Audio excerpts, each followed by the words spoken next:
Welcome everyone to the Jerusalem Roundtable. This morning's session has been made possible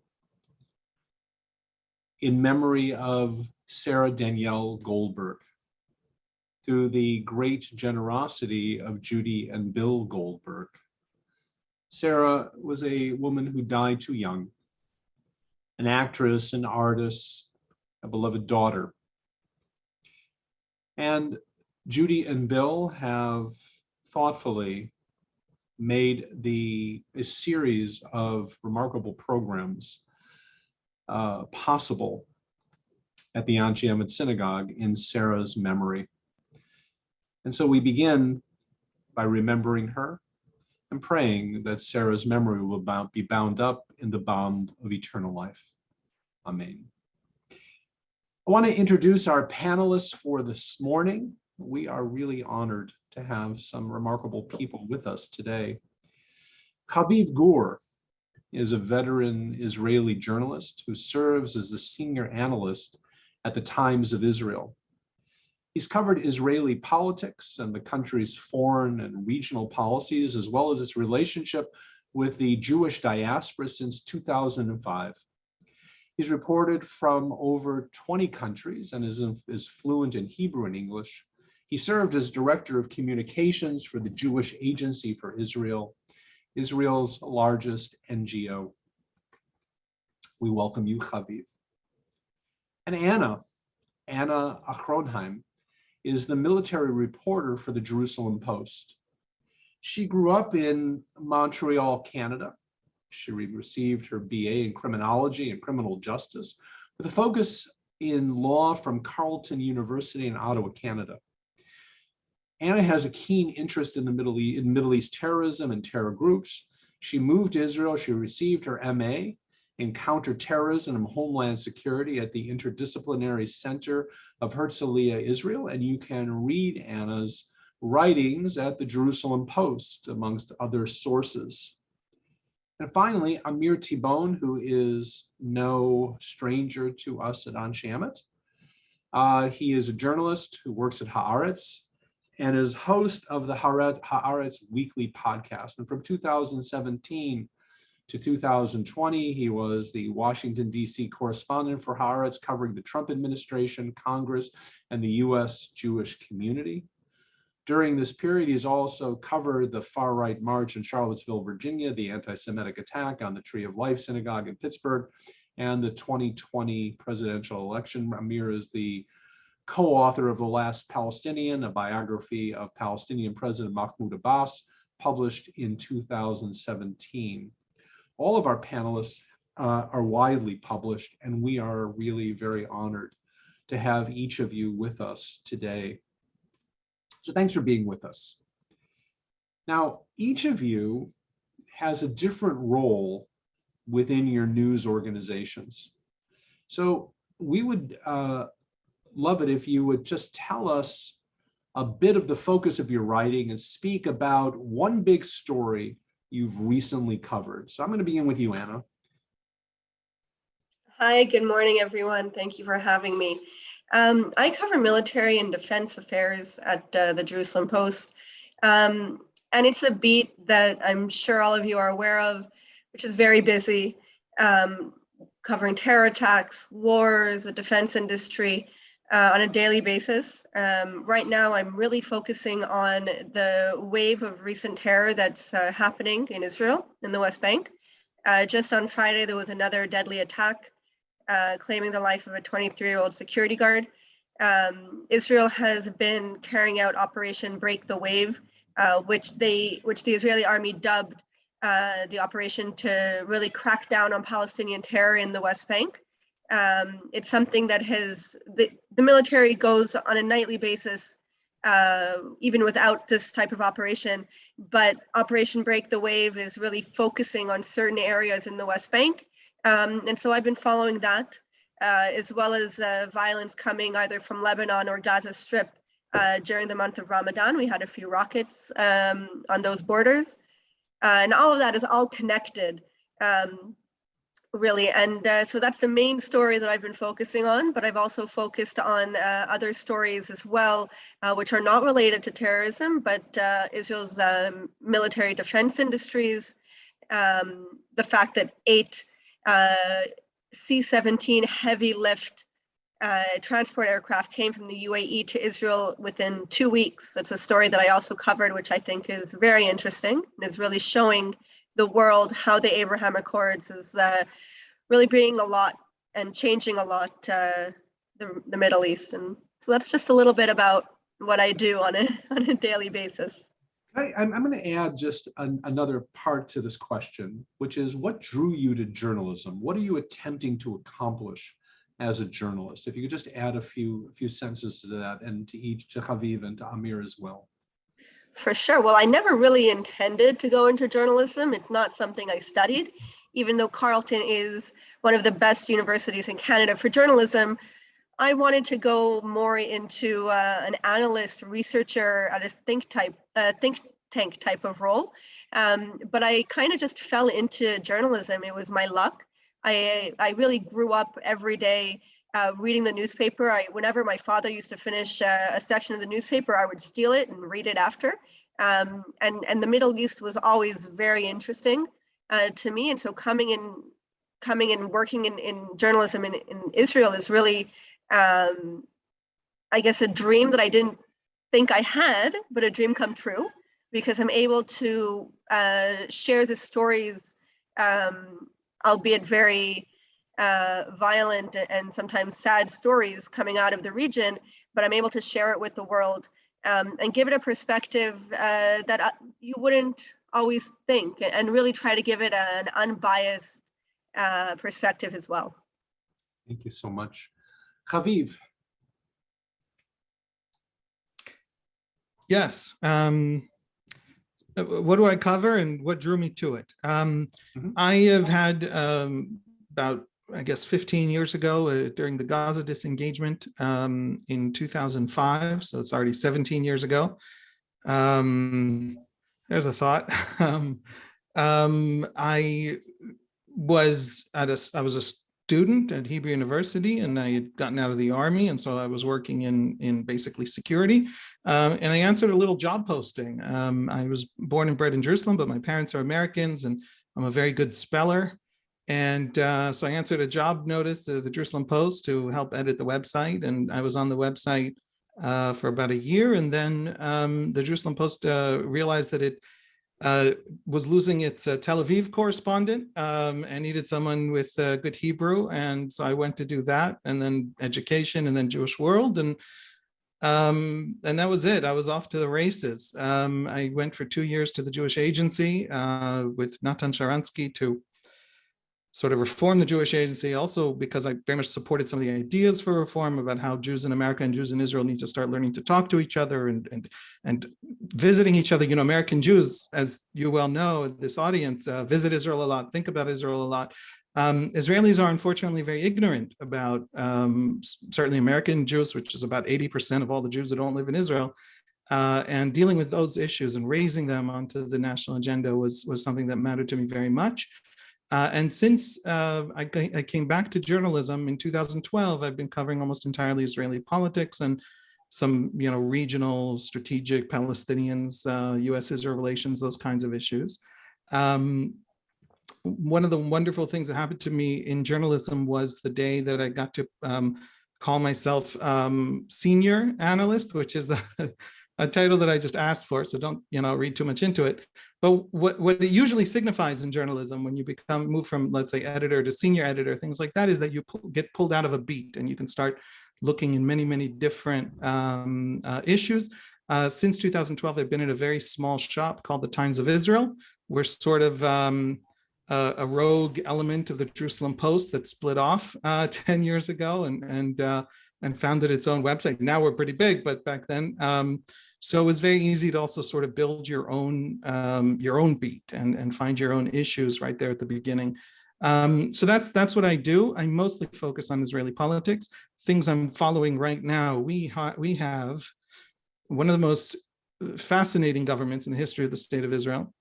ever since April, I guess May of 2019, when the negotiations for the coalition failed after the April 2019 elections, and Prime Minister Benjamin Netanyahu at the time called new elections without ever forming a government.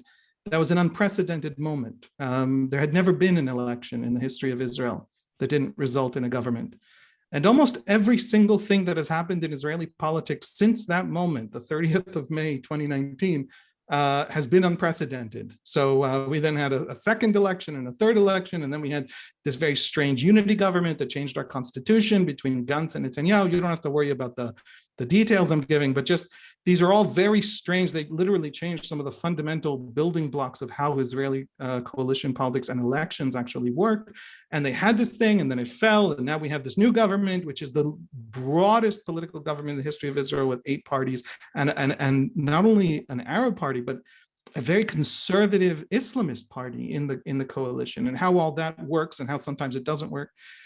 So we're in uncharted territory, and it's kind of uncharted territory that is having a deep effect on how Israelis, how large segments of Israel's Arab community think about themselves, their identities, their Israeliness. So those are the things that that I'm focused on. And yeah, I got into journalism like Anna a little bit by accident. Used to be when I was little, it was very hard to shut me up. As you're finding out right now. And journalism is a great way to make a living at it. Thank you. Thanks, Haviv. And Amir, first of all, Amir deserves our gratitude because he helped put this very, very august panel together. And we thank you for that. And Amir has been a good friend to our congregation, and we have really benefited from his insights in the past few years. So Amir, talk a little bit about your focus, and if you would, about what brought you into journalism. Sure. Although I have to say, after Anna and Haviv, I'll try to keep it short because they really gave fascinating explanations and stories. Basically, I worked most of my, I don't know if career is the word, but most of my years in journalism, more than a decade as a reporter, and the last posting I had was the Washington correspondent for Ha'aretz. And when I returned from Washington with my wife, we had 1 daughter at the time, now we have 2. But when we returned from Washington, I made a switch from being a reporter, a correspondent, to being an editor for the first time in my life. Up until then, it's always been reporting for me. And now at Ha'aretz, I'm an editor. And I work on, first of all, the daily original English content that Ha'aretz produces, because Ha'aretz has, we're both a Hebrew newspaper and an English newspaper, and it's not the same contents all the time. A lot of what we do is translations, but there's also a lot of original English material that gets produced that is more aimed either at the local English-speaking readership here in Israel, which is mostly Olim from the United States and the UK and other English-speaking countries, and also the international presence here in Israel, diplomats and business people and tourists.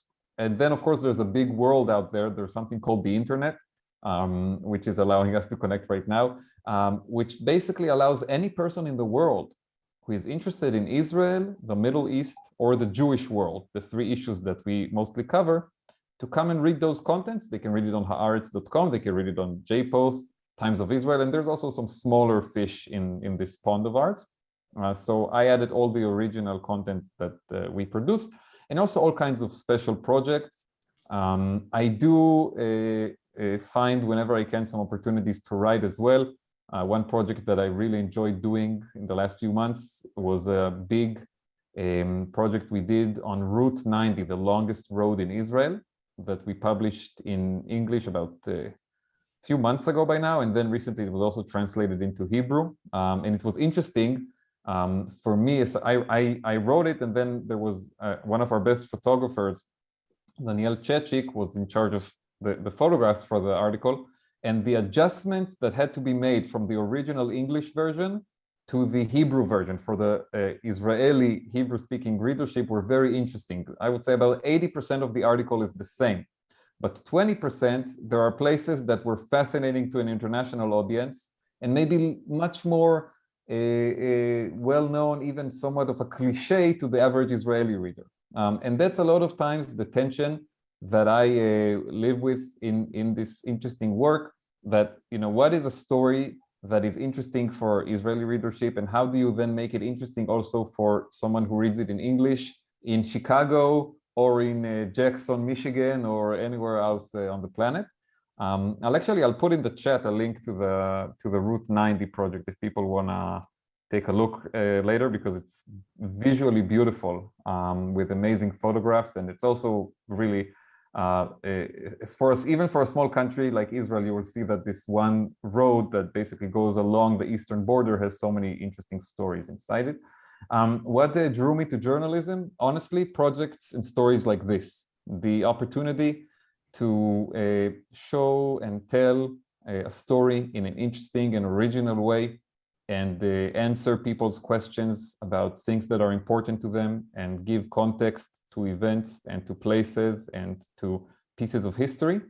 I started working in journalism actually already when I was in high school. I was writing for local newspapers in Tel Aviv. I came to one of the editors at the time with a pitch that the education reporters only get their details on their stories from the teachers' unions and the parents' unions, and they're missing out on the students, and that there's a lot of stories that go around between people at the younger demographic, let's put it that way, that the newspapers don't get. And they gave me an opportunity to write, and I started. In the military, I served in the intelligence. I went to Unit 8200, and I was an Arabist over there. And actually, I think there is a lot in common between intelligence and journalism. There's this same idea of collecting information, filtering the information, separating the right from the wrong, the true from the false, the important from the not important, the interesting, irrelevant from the irrelevant, and then having to process and present it to customers. In the journalism world, it's the readers. In the intelligence world, it's the people who, you pass the intelligence on to within the system. And so the military service, even though it was not in the journalistic sphere, there are in Israel, there is, army radio, there's an army newspaper, and a lot of people who are in this industry serve in those places. But I do think actually that intelligence, in a way, was just as interesting a place to learn about journalism, if you will. I've enjoyed it every day since starting. I hope it stays that way. Thank you. Let's pick up on, and let me just remind our audience that if you have questions that you'd like to ask, I'll do my best to get to them. Please put them in the chat, and I will do my best to focus on them as well as we go along. But I want to pick up on first something that Haviv brought up, which is the situation of the government presently. And we don't have time to go through all the details of E.T. Stillman and how that all came about. But I guess the question is that I would like to consider with you from your different vantage points is, number one, can the coalition survive, or will it survive? And what are the implications for the country if it falls? So Haviv, you brought it up, so I'm going to start with you. Nobody knows. I can tell you that all the parties in the coalition are already looking at all kinds of complicated potential options. The short answer is that this government lost when Silman left. It lost its parliamentary majority. It's going to have a hard time passing legislation.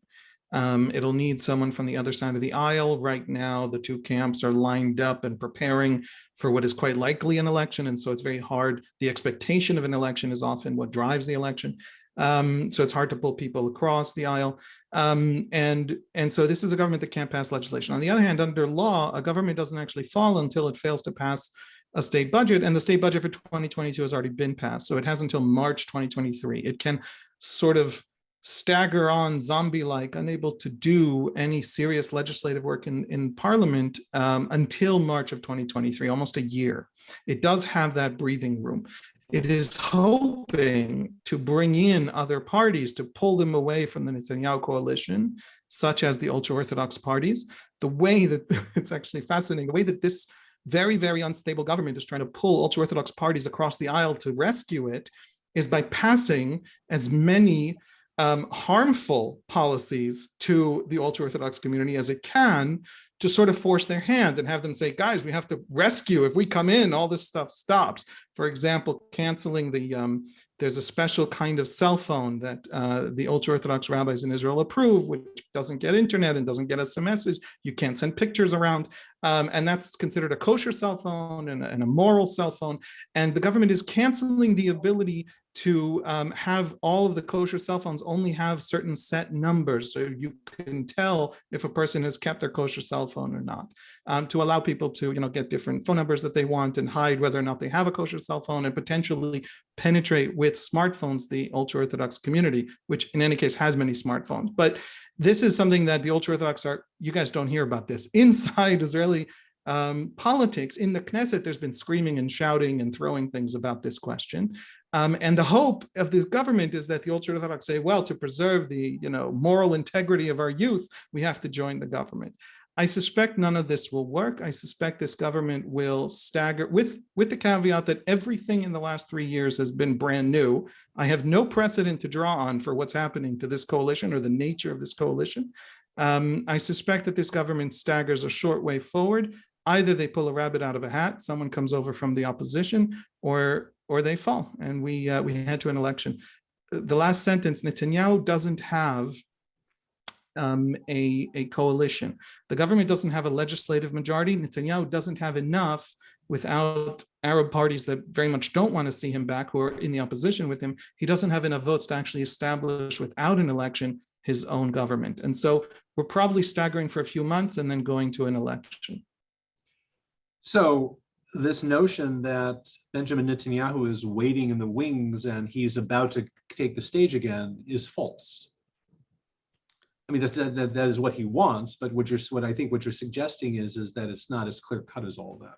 It's not immediate. He can't just have it. It's not. He's not going to scoop it up off the floor, in the next 3 weeks. But it is not an unreasonable expectation that he's the next prime minister for him. Certainly, if I was him, I would wait out this moment and potentially, I'm speaking tactically, not politically. Whoever you support politically is a separate question, but just tactically, an election could go well for him. I should say we have good polls right now on what the next election will look like. And we have roughly the same result as the last 4, which is to say Netanyahu doesn't have a coalition. Nobody else has a good coalition. We're back to the paralysis of the last 3 years. Okay. So Anna, from a military point of view, from a defense point of view, when the government is constantly in an uproar, it may make entertaining read for us in the diaspora, but does it have military implications? In other words, how are countries like Iran seeing this? Do they see this as a weak moment? So are there implications to that? I think there's always going to be military implications when there's an unstable government. I do think that with what we saw in the past month and how the Israeli government has reacted to the violence and has, it hasn't sat back and dilly-dallied over its reactions.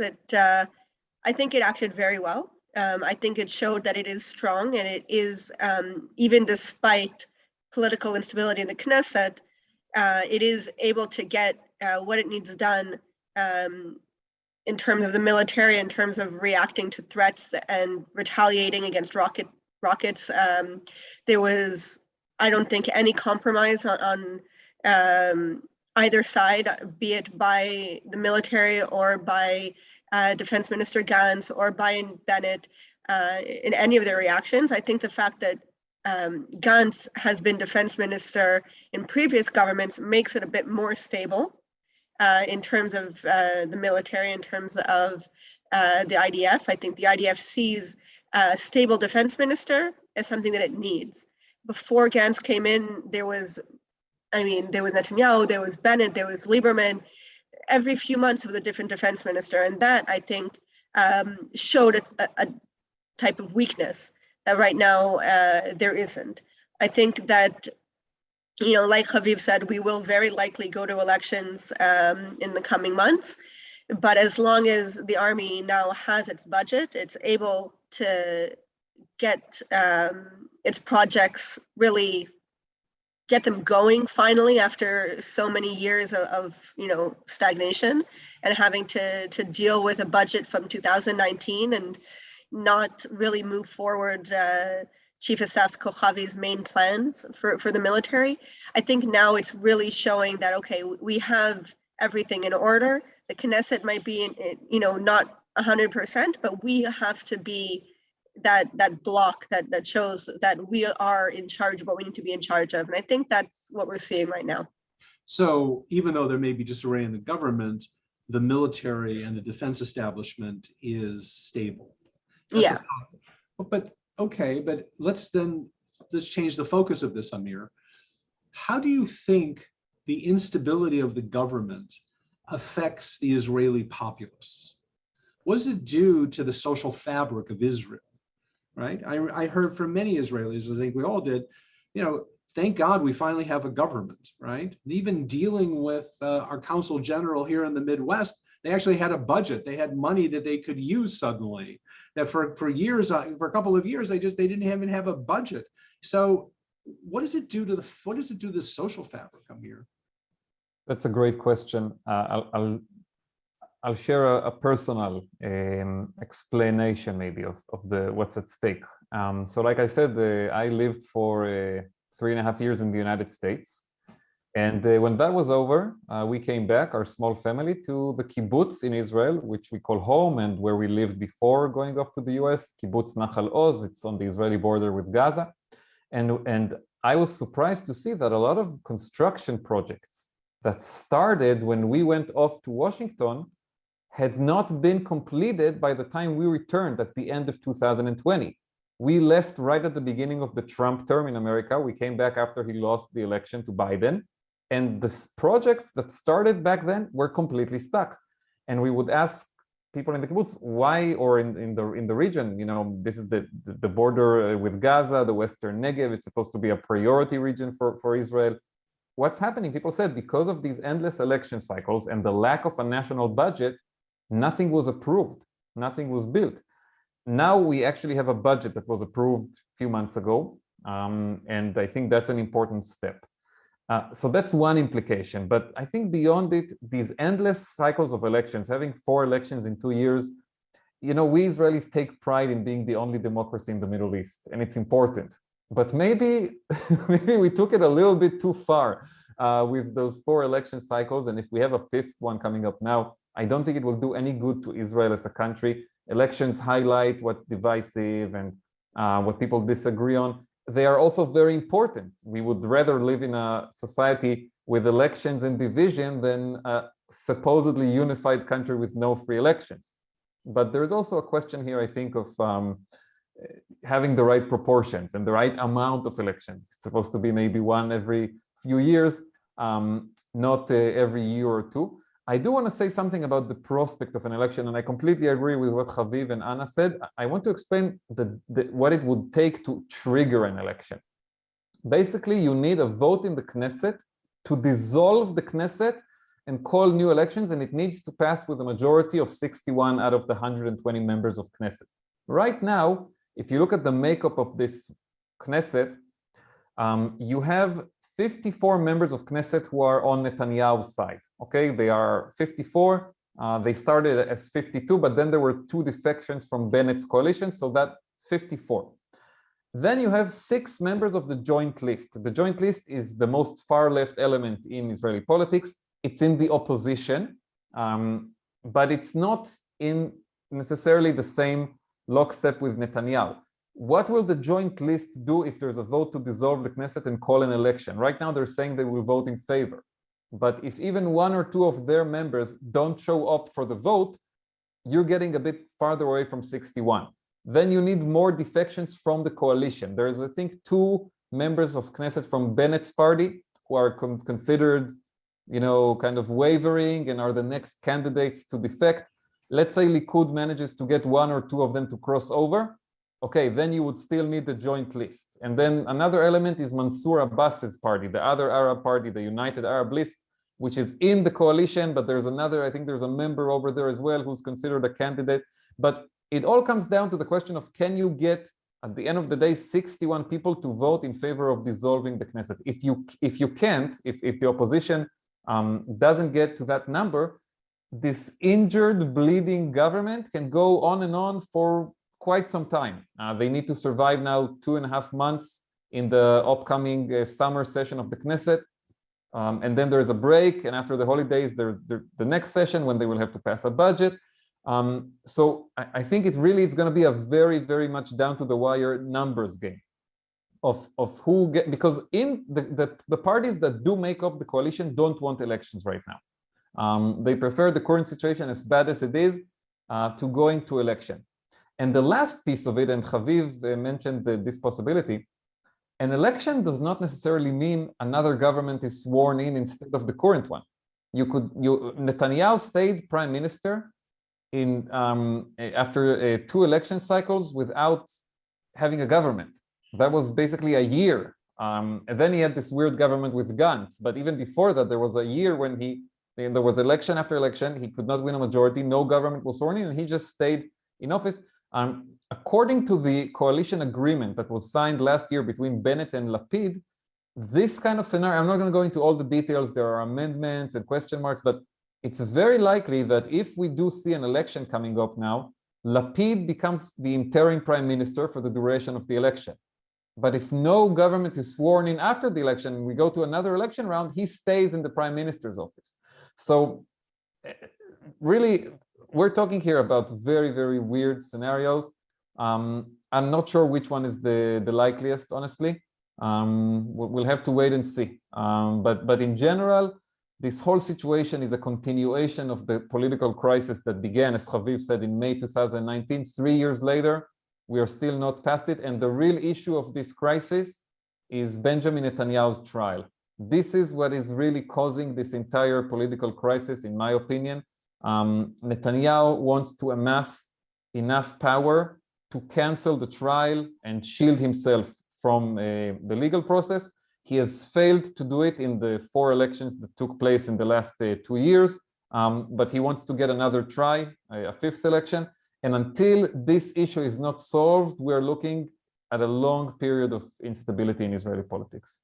And so that issue isn't moving forward. It's just sort of stuck in the courts. There is a trial ongoing. The witnesses are taking the stand, but the pace is not very fast, which, by the way, I understand. The judges, this is a 3-judge panel in the Jerusalem District Court in Jerusalem. I think their way of thinking is, we are looking here at the end of the day at the innocence or guilt of the defendants, Netanyahu and the 3 other defendants in this trial, the business people who allegedly tried to bribe him. They are saying we should not rush this trial because of the political crisis outside the courtroom, because this is people's lives here. This is the fate of people's lives that's on the line here. We need to hear the arguments, we need to consider them, we need to think it carefully. Right. And then on the other hand, the fact that it's ongoing and there is no decision is fueling the political crisis outside the courtroom. So thank you. I want to thank our 3 panelists for reminding us there's a very thin line between democracy and anarchy.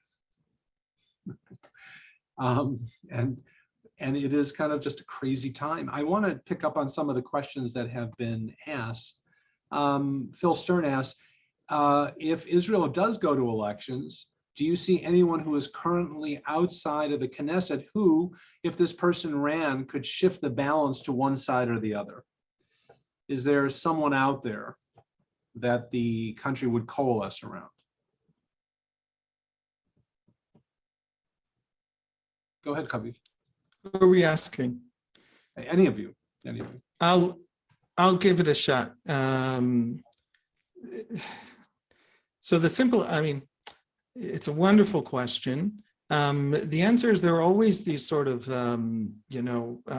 dark horse candidates that come in, and everyone hopes, usually former army chiefs, everyone hopes will reset, bring the left back as a viable force and things like that.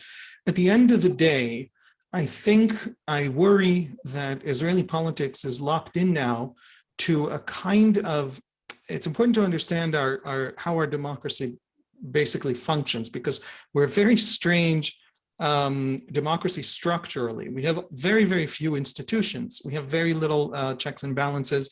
The government, by definition, almost has to have a majority in parliament to survive. We don't have a bicameral legislature. We have a very small legislature, one of the smallest per capita in the free world. And we have a court whose powers is a subject of culture war. Nobody quite knows what its powers are because none of that is very well established. So, and of course, our electoral system is probably the simplest in the world. It's a single, closed list electoral system. Every Israeli goes into a voting booth and can only have one choice, which is a party list.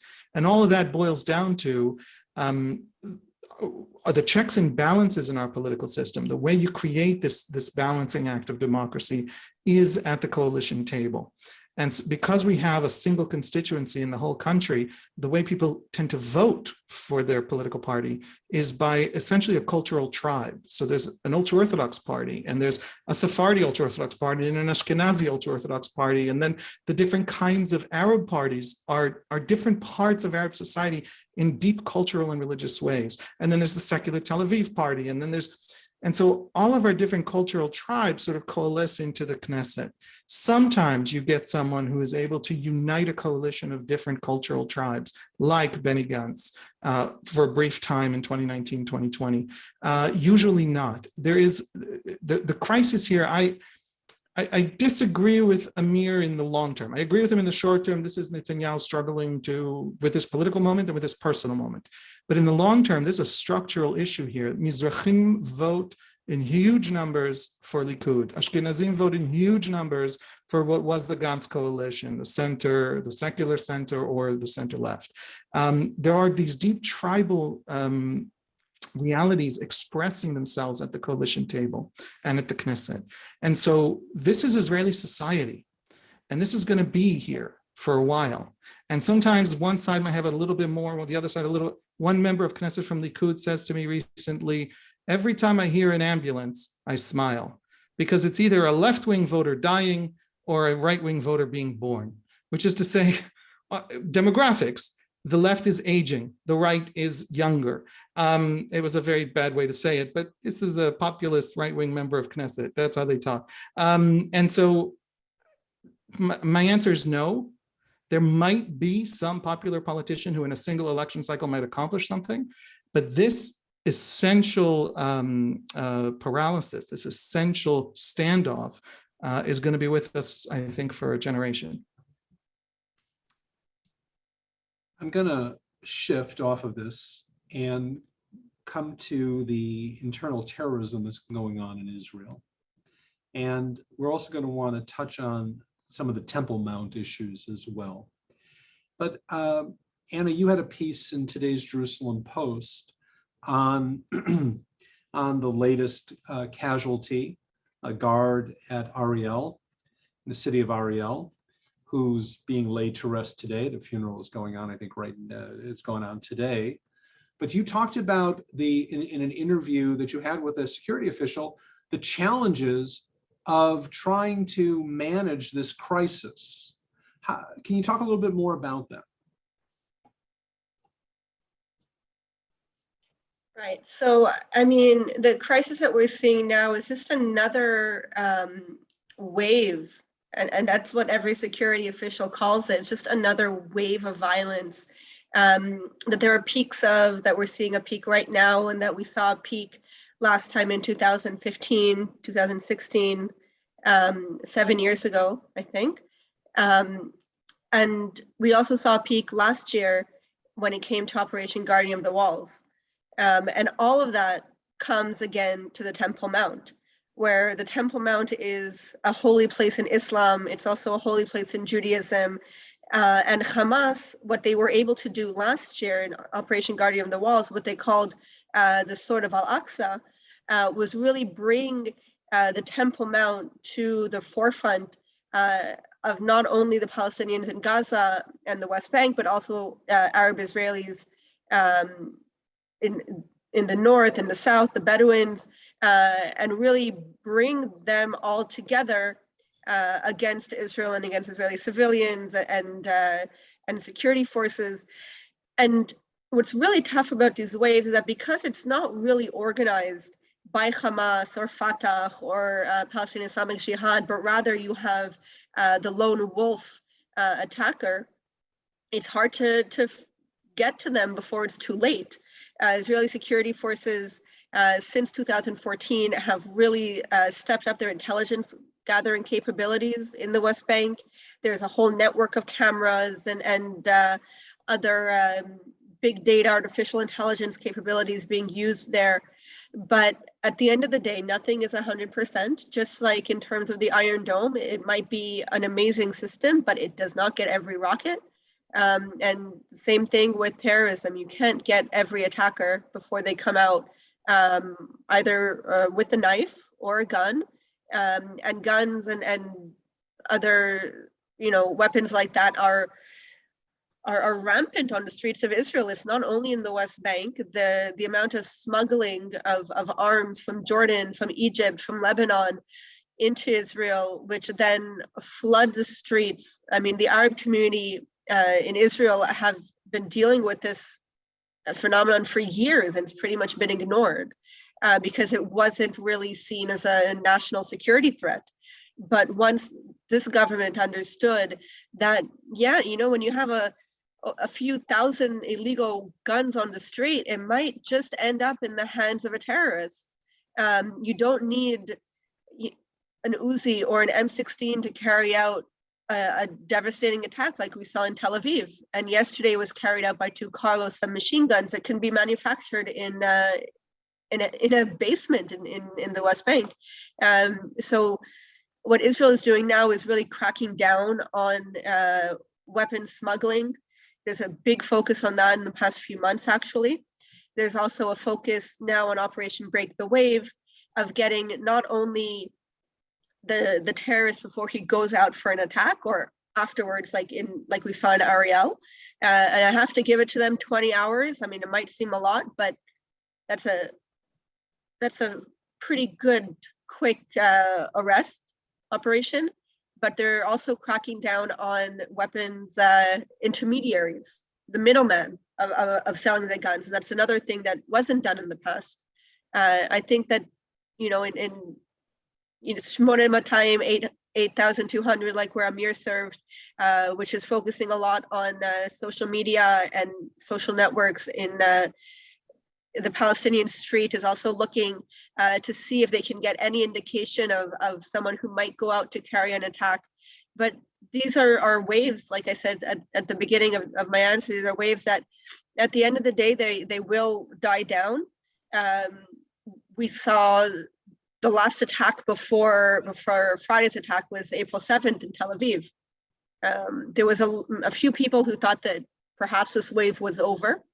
But like my source said, and I'm actually publishing another story with him in tomorrow's paper, he said that this wave might take a little longer because Israel really wants to get down to the root, more of the root of the problem, which they didn't do in the past. So the root, but what does that mean? Well, the root of the problem is not really what they're going to be able to get to. The root of the conflict between the Israeli Palestinians is not something that's going to be solved to stop this wave. But like I said, they're cracking down on the intermediaries with the guns. They're trying to get as many guns as they can. They're focusing on areas and cities where they're seeing a lot more terror activity. They're not doing a widespread arrest. They're doing more surgical operations. So Amir, we're hearing a lot now about ISIS, that ISIS is involved, and that's sort of a newer element, would you say? I mean, how do you think about that? And what's your response to that idea? I don't know if it's completely new, because some of the people who committed these latest terror attacks actually have been arrested before and interrogated because of expressing support for ISIS. Some of them because they traveled to Turkey and tried to go into Syria to join the fighting over there. So the phenomenon that there are ISIS sympathizers within the Palestinian population in the West Bank or among Arab citizens of Israel is not completely new. And I think one of the problems, and this connects to what Anna just discussed, is that when a terror attack is successful and there are these, and here the media, perhaps not our 3 websites, but more the television really, and also to some extent the social media, I call it the anti-social media actually, plays a contributing part, which is unfortunately negative. But when there's this huge, endless, hours-long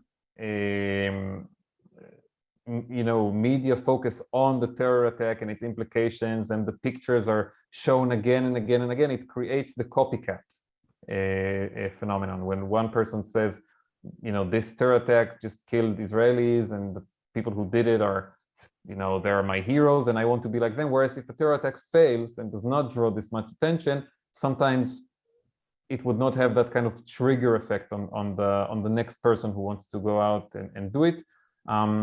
And that's one of the problems with this kind of ISIS-inspired attacks. It's not an organized thing. It's not like there's some secret ISIS network operating in Israel that is timing these attacks to come one after the other.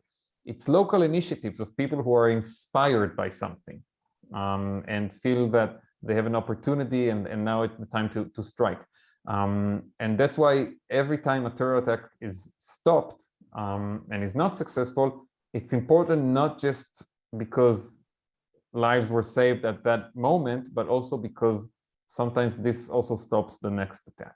And I think when we talk about the Arab society in Israel, it's important to remember that, yes, we are seeing this very disturbing trend now of the ISIS-inspired Arab-Israeli terrorists who carried out the attack that we saw in Be'er Sheva more than a month ago that started this wave, and afterward the attack in Hadera,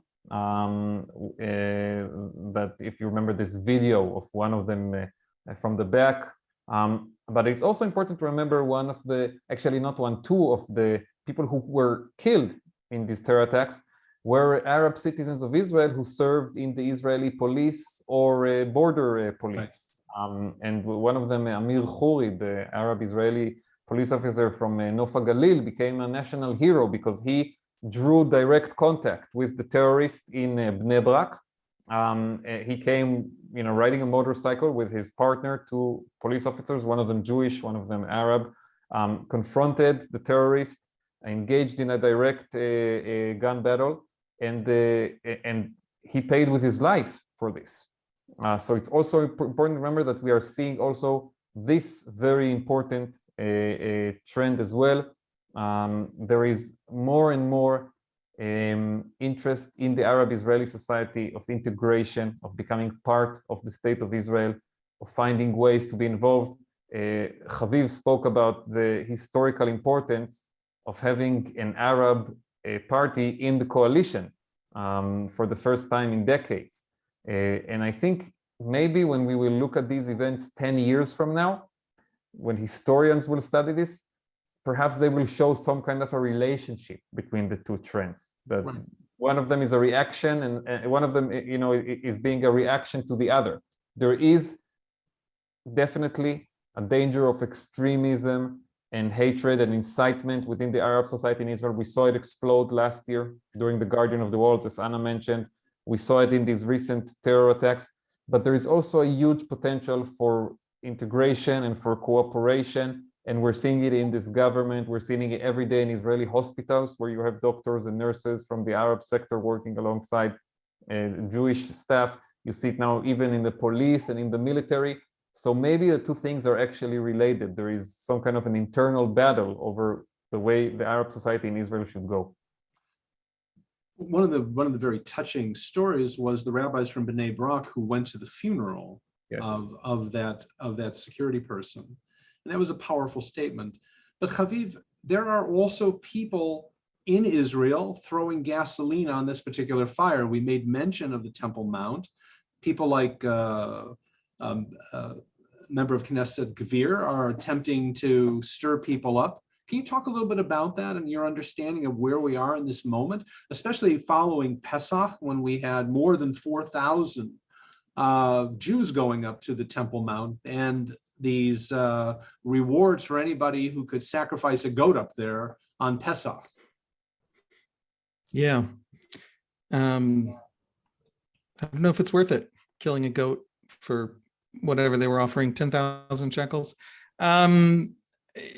I'll say this. I don't, a lot of times in journalism, we use shorthand to avoid essentially taking part in rhetorical contests. And so we use words like hardliner or extremist. And I don't like those terms as a journalist, because nobody, first of all, believes that they're a hardliner or an extremist, but also I don't know what it means. I don't know how you describe what the person, thinks they're doing, thinks it's happening. I think that in the Temple Mount situation that we're seeing now, we're not seeing extremists versus moderates or hardliners versus some other kind of category. We're seeing multiple actors trying exactly what Amir said about Israeli Arabs and the violence being instigated, whether it's Islamic State or Hamas or Islamic Jihad at Iran's behest. There are multiple actors, and they're all trying to maneuver for advantage.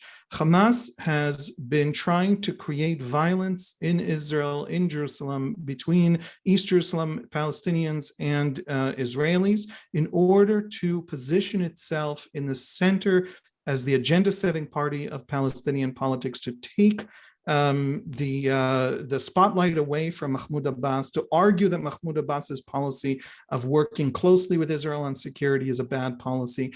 And to do that, it needs that violence. Itamar Ben-Gvir is someone who thinks that if Arabs and Jews go to war, the Jews win. And if you want a Jewish victory, you need to instigate the war. Now, that is not insane to believe that Jews win. It is very much a strategy pursued by a lot of essentially terror groups around the world, especially in the Middle East. The FLN, Independence Movement of Algeria, constantly sought to fight a war with the French. The French in the Algerian Civil War in the 50s and in the Algerian Independence War in the 50s and 60s, the French army won every single battle and then lost the war and had to leave Algeria.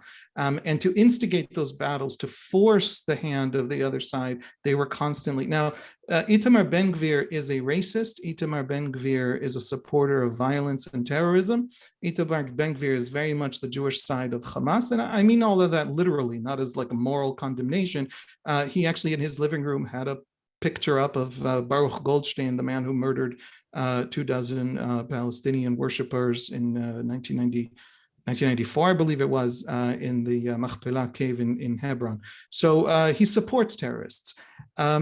He is an actor trying to instigate this war. Now, that's what the Shin Bet has said publicly in Israeli television and Israeli media over the last week. Prime Minister Bennett, who is a very right-wing politician, a West Bank annexationist by his principles, agrees with the Shin Bet and has come out against Itamar Ben-Gvir instigating. There is an important sense in which Hamas wants this violence. Ben-Gvir and some of the people around him want this violence, and they're a little bit working together to ensure that there's always Jews around and always Palestinians around, instigating and ready to go to fight. Most of the parties so far are trying to tamp down. One of the interesting things has been that the Ra'am party in the coalition has not yet shut the door and walked away from the coalition, and has publicly today responded to Hamas leader Yahya Sinwar, telling them publicly this morning, telling Ra'am that they are, what did he call it? I think Anna knows better than I exactly what Sinwar said, but he told them that they are an abomination or a shame or some very strong word. And Mansour Abbas, the head of the Ra'am party, responds and he says, we've always worked together with the Israelis. We voted in the Knesset for the disengagement when the other Arab parties refused to vote. in 2005. We believe in helping the two peoples reach an accommodation, and we will say so publicly. And by the way, that will bring us votes. We have a constituency among the Arabs for that. And so you have many, many actors all trying to maneuver the situation to their advantage. And we're seeing them constantly in motion. My own view is that at the end of the day, the Ben Gvirs and the Hamases are going to fail. There's too much at stake for too many people in this country, and there's too much goodwill and too much integration and too much strength in even the very, very fraught Arab-Jewish relationship for it all to be shattered by people who we on the ground, we Jews and Arabs here in the actual country, know exactly what they're doing and why they're doing it and how they're doing it.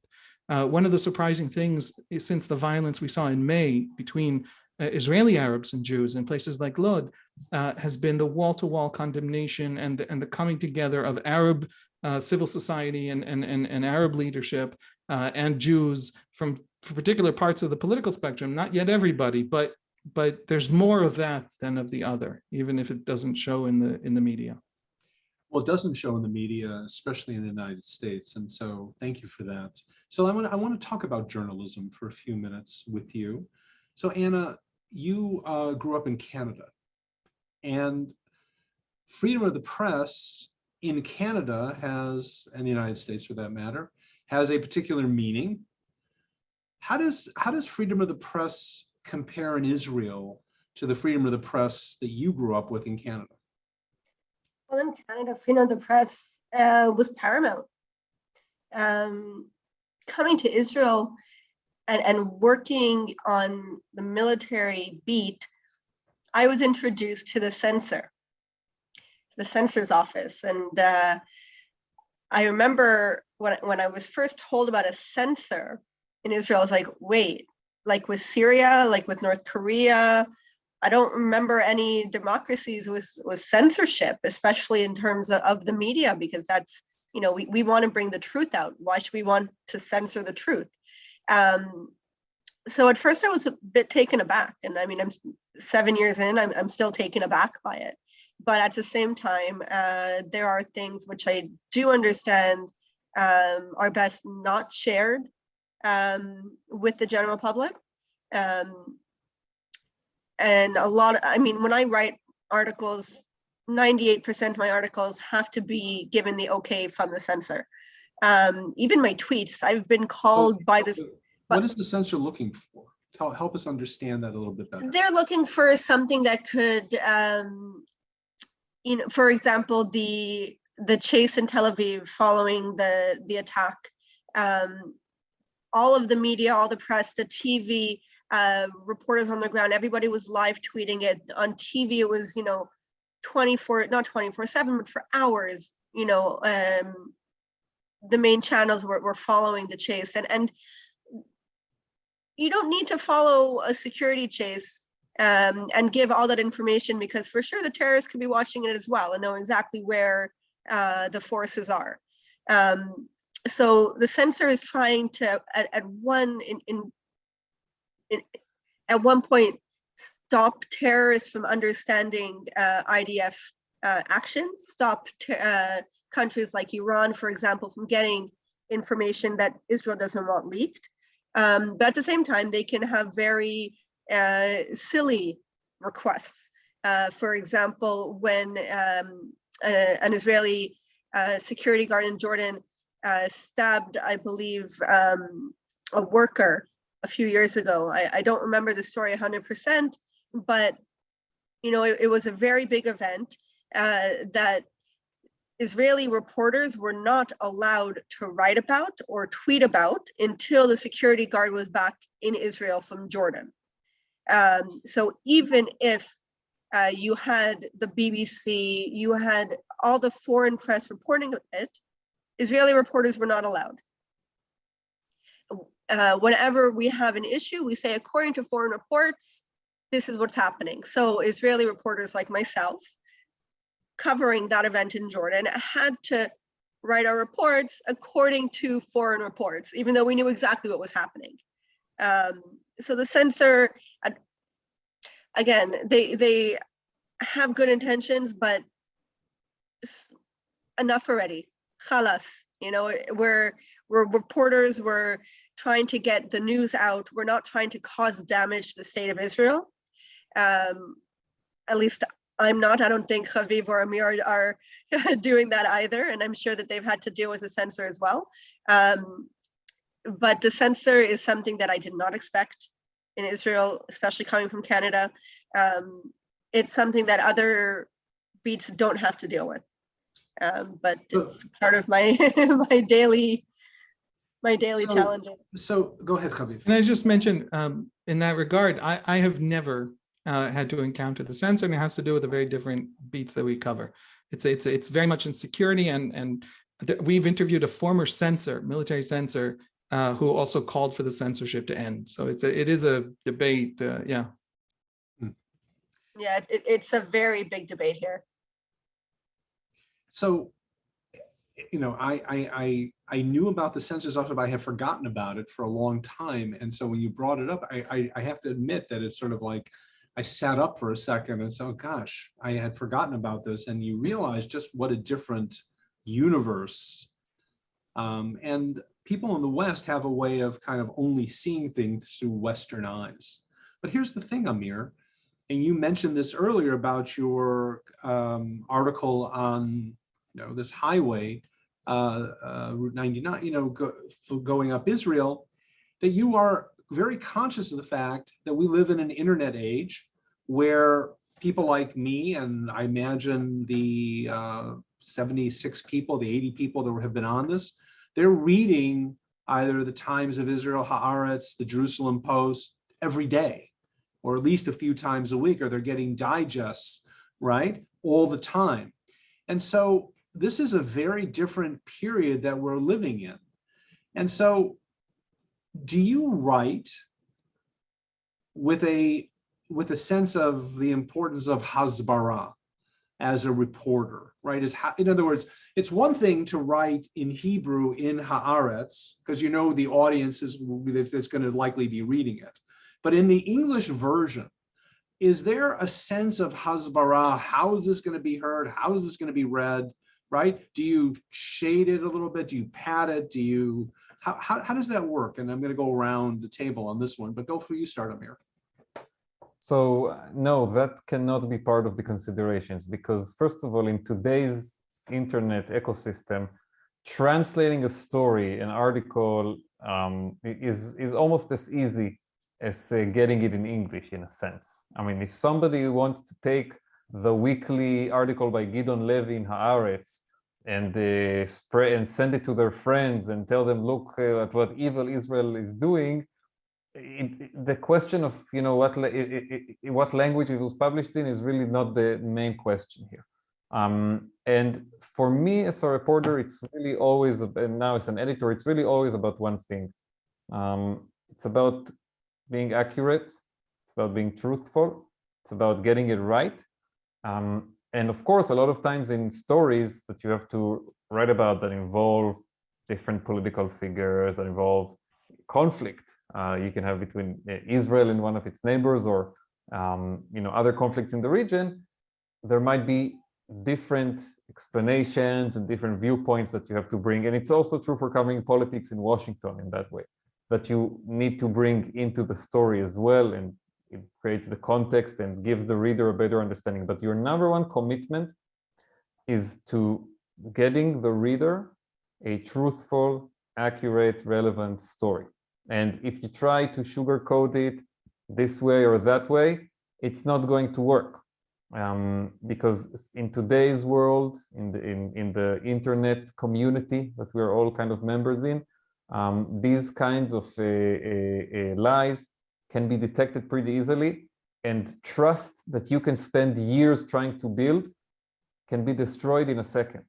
And it's very important to remember it, that building trust as a reporter, as an editor, as a brand, whether it's your newspaper or you yourself, building trust with the readership is something that takes years. You build a reputation, but destroying it takes one mistake. Now, of course, if you are admitting the mistake and you explain why the mistake happened, and you show a willingness to learn from it and fix, a lot of the trust will be regained. Not all of it, but a lot of it can be regained. But if it's done on purpose, even if it's for a good reason, you're going to lose that trust. So that's my take on it. And I have to say, the more you read, if it's Israel we're discussing, the more you read, the more news you will consume and analysis you will find time to read, the better informed you will be, and you also get different perspectives. If you only read one or two writers or just one media source, of course your understanding will be different than if you try to diversify your diet a bit. And that's something that I think is important. It's hard to do it because time is a very, very precious commodity in the age we're living in. Time and information, you can say, are the real gold of this era. But if you're able to find the time and to read and understand more, I think you also will get the full picture. And it's quite a picture over here. There's a lot of details in it. Boy, I would say, but Haviv, since the time of Ben Gurion, Hasbara has been kind of a debatable issue in Israel. Do Israelis really care what other people think? Should they care? There's sort of the attitude of, well, if you don't understand it, you'll never understand it, kind of thing. There are a lot of stories like that about Ben Gurion and others who just, they either you figure it out or you don't. Do you think Hasbara is an issue for Israel today in the diaspora and in the world itself, but in the diaspora in particular? I think we're bad at Hasbara. I'm sorry, we're bad at I didn't say what Hasbara was. So if you want to Hasbara it translates into explanation, but it is the word that's used to mean explaining yourself to the world. A public diplomacy, a less charitable translation is propaganda. I believe Hasbara has been Hebraicized in the anti-Israel discourse, essentially to use it as an illegitimate thing. In other words, when the U.S. government talks about how great America is, then that's public diplomacy. When the Israelis do it, it's evil, innately evil, and therefore we have a new word for it called Hasbara. So Hasbara is an Israeli word that means explaining yourself, that is used in the anti-Israel world to mean something very different. And so on Twitter, you use it and it sounds different from how it sounds in Hebrew.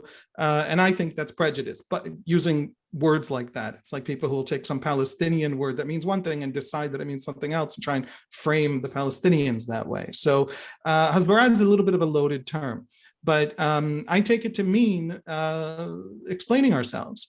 And, from the very dawn of the modern Zionist movement, Yehuda Leib Pinsker in the 1880s, he writes, we will never convince, I'm paraphrasing, my apologies, it was also in German by a Russian, so, go read it. He writes, we will never convince the non-Jews. What are we doing? Chasing after anti-Semites, chasing after entire established, the Jews are being hounded out of academia and hounded out of the army and hounded across 15 different countries. And all the empires hate the Jews, and 2 million Jews are starting to move to America, fleeing horrifying pogroms. And what are we going to try and explain to them that we're okay? Ever since Pinsker and through Herzl and through Ben Gurion and on, Ben Gurion who would say of the UN says you're wrong. So Ben Gurion said shmum, right? Borrowing the sh from Yiddish, that means the is the UN in Hebrew. Shmum means the UN. Okay, the UN, they should live and be well. If it makes them happy to criticize us, who are we to get in the way, right? We don't have to pay attention. It runs deep. In other words, it's not funny. To Israeli Jews, it is a profound part of the ethos of what it means to be Israel, what it means to be a Jew after the 20th century, after the emptying of continents of Jews. It means that you do not explain yourself. If they're interested in your opinion, you give it. But if they demand that you justify yourself, you tell them that this is not 1880s Russia. That's the Israeli instinct. And so in the 70s, for about a year, the Israeli government founded a Hasbara ministry, which at the time they thought of as a public diplomacy ministry. They closed it a year later because nobody could figure out what it was supposed to do, because nobody wanted to carry the message to the peoples of the world. They opened it again in the 2010s and closed it again. They keep trying to do Hasbara and failing. So that's one important thing to say about it. The only other thing I want to say is, I don't know how to say this, so I'll say it just very bluntly. I'm Israeli, and I was born in Jerusalem. And when you're Israeli, the idea that you should defend Israel is a weird one. It's a little bit like coming to Americans and saying, you guys are not going to believe this. America did something wrong. It's like, that could be. I've never met an American who fell off their chair when I said that, right? I think Israel does many things wrong. I suspect that I have complaints about Israel that a lot of anti-Israel activists have never even heard of. I could double their list of problems in Israel if they only call me. No, I don't want their calls. So I don't feel an urge to Hasbara. The most. Yeah, I'm sorry. Finish your sentence. Well, it's a little bit like I'm a political analyst, and people ask me sometimes, who do you vote for? And my answer is, I vote for someone very normative. I vote within the 90% of Israeli normative politics. Right. I'm not on the 5% on either side. If I tell you any more than that, you'll never hear anything. If I tell you I voted Netanyahu or I voted Gantz, nothing I ever say again will be outside of just that frame. I have a lot to say. None of it is helped if I do Hasbara. Israel doesn't need my explanation, but if we get an opportunity to teach honestly, seriously, hard things, that's what journalism should be about. So I think we don't really do Hasbara. We're not good at it. Don't expect it from us. And the people who suffer from our failure to do Hasbara, I have been told many times, are American Jews or diaspora Jews. Absolutely. And I can where they're the ones in the crossfire. Right. I feel that way all the time.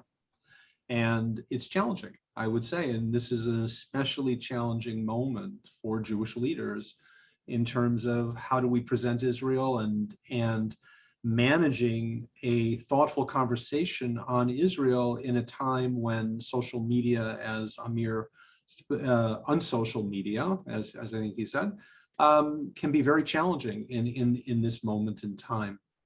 I want to come back to you, Anna, and I want to talk about Ukraine for a minute. There was an article in Ha'aretz. It was, I think, an opinion piece by Zahava Galon. And she was decrying what she believes is the lack of response of the Israeli government, and basically sending helmets to the Ukraine when they should be doing so much more. You have an important vantage point from a military defensive point of view. How do you think the Bennett government is doing on this issue? I think they could do better. Okay, how? First of all, okay, but so how and how are they doing well? I mean, I think they're doing well in terms of, yes, they are providing humanitarian aid. There was a field hospital set up, which just, I believe today, closed its doors after 6 weeks. And I mean, Israel is one of the best in terms of field medicine. The IDF's Home Front Command has gone to dozens of countries and set up field hospitals across the world, recognized by NATO as one of the best, actually. And all of the medical professionals there in Ukraine very likely had spent time in Israeli field hospitals before. Sending helmets and sending protective vests to emergency rescue forces is not the same as sending it to the military. Israel has so far not sent anything to the Ukrainian military, does not plan on sending anything to the Ukrainian military at the moment. Israel did take part in the US-led summit in Germany just a few days ago, so we might see a change there. We do see Israel coming off of the fence as they were at the beginning of the war. Israel does have to deal with Russia. almost on a daily basis in Syria. Russia, though, has already voiced its anger to continued Israeli airstrikes. So maybe Israel is seeing that, okay, they're talking. They're seeing that we're getting off the fence. What will happen if we give a little more? Will Russia shoot down Israeli planes? Unlikely. Will Russia give the S-300 air defense systems to the Syrians? Possibly. Right now, the S-300s in Syria are manned by the Russians, have always been manned by the Russians, have not been used against Israeli airplanes. But we do have to remember that Israel, the Israeli military is studying what Russia has not been able to do in Ukraine, has not been capable of carrying out the majority of its military strategy in the Ukraine. The Israeli Air Force is very well aware of the fact that the Ukrainian airspace is still contested after more than a month of war. And that's a very big deal. You still have Ukrainian jets and drones and air defenses, and the Russians that everyone thought was, the big Russian bear has been unable to handle that, has been unable to close Ukrainian airspace and get anywhere close to achieving its goals. So I think the Israeli Air Force understands that the 30 jets that are in Syria might not pose a big challenge. In terms of what Israel could give Ukraine, everybody talks about the Iron Dome.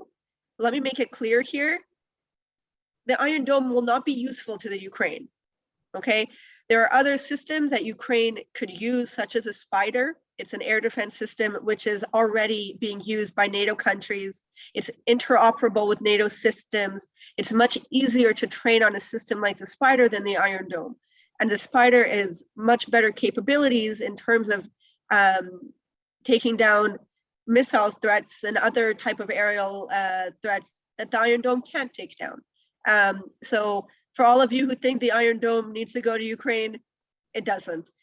Israel could also give the green light to other NATO countries and other countries in Europe that have the Spike missile system to give it to Ukraine. Give the green light. Israel can do that. The Defense Ministry has not done that yet, does not plan to give the green light yet. But it's just another step that without actually transferring Israeli systems right from Israel to Ukraine or to neighboring countries, allow European countries that are already fielding these systems to train Ukrainians and give it to the Ukrainians. And that could do, it might even change the war. Amir, how would you grade the Bennett government on Ukraine?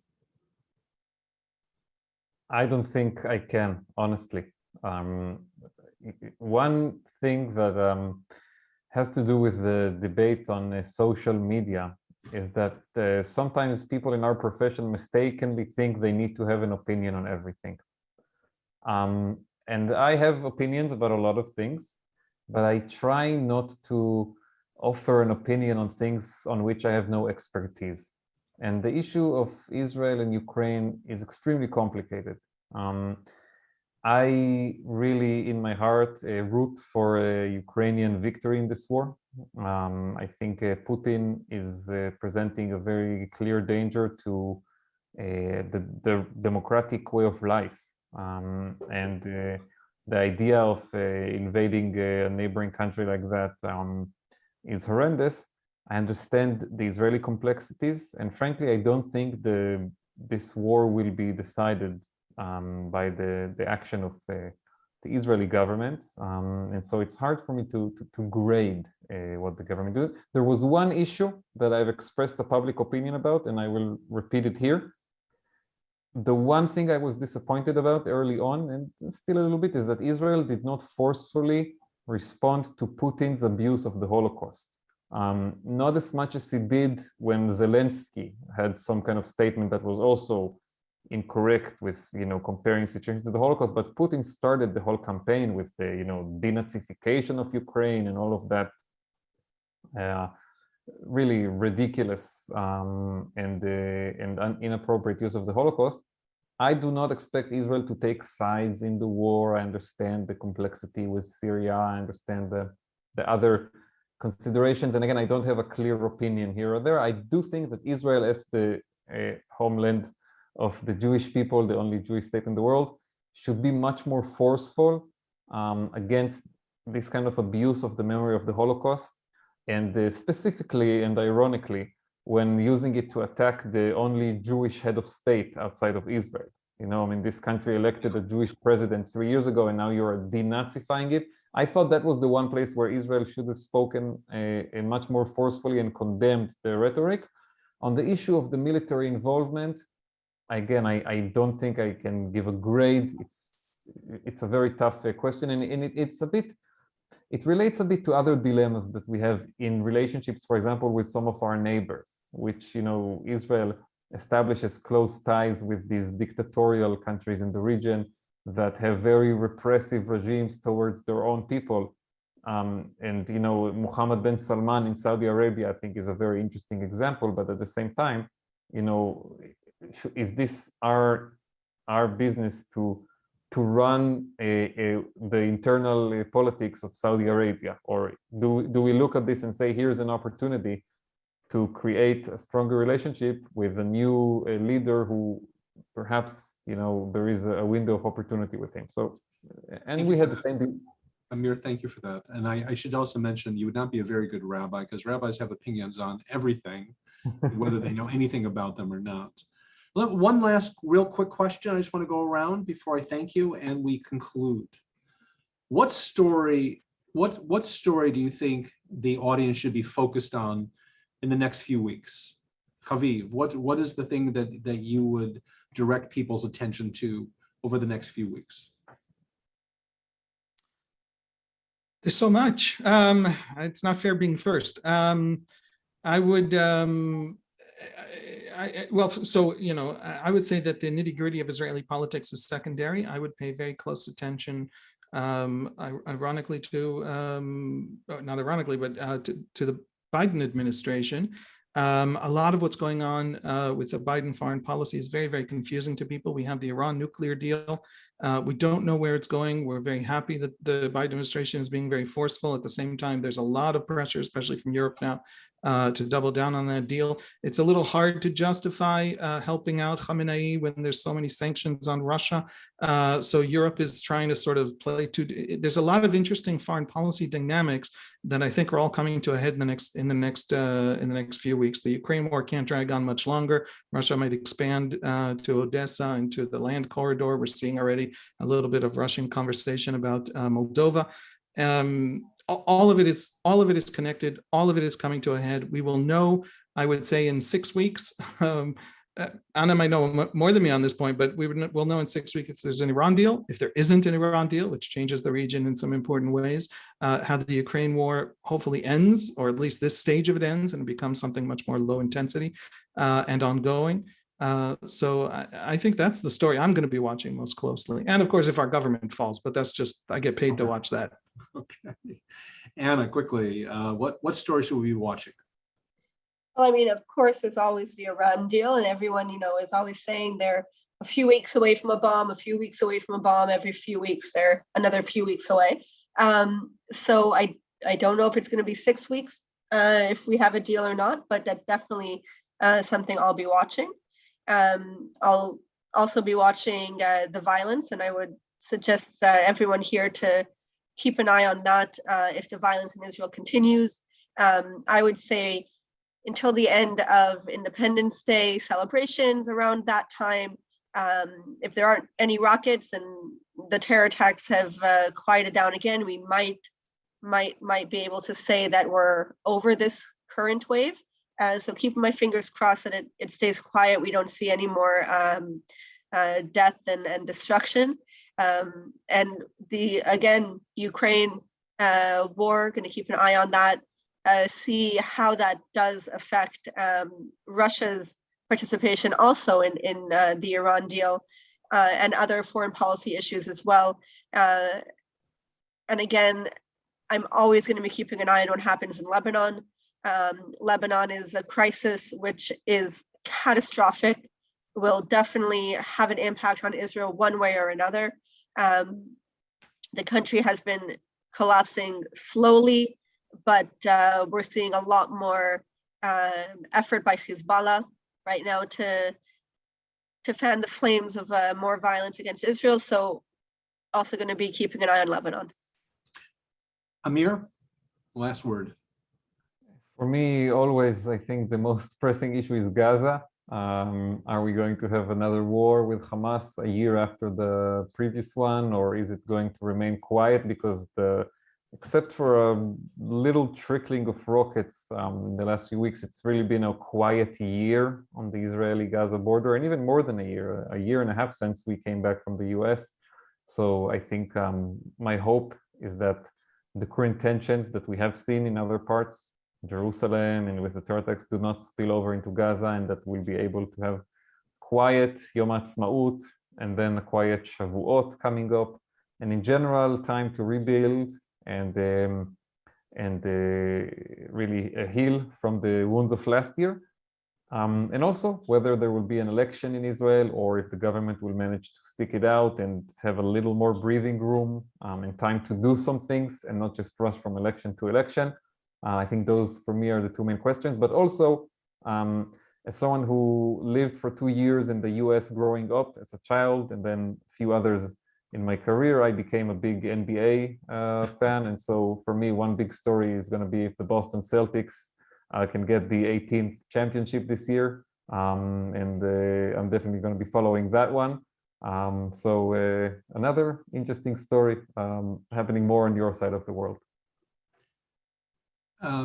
First of all, amen to a safe and joyous Yom Ha'atzmaut, and toda rabah to each of you for your input, for taking the time to speak with us. Again, to Bill and Judy Goldberg, we thank you, and we thank all those who joined us today. Toda rabah.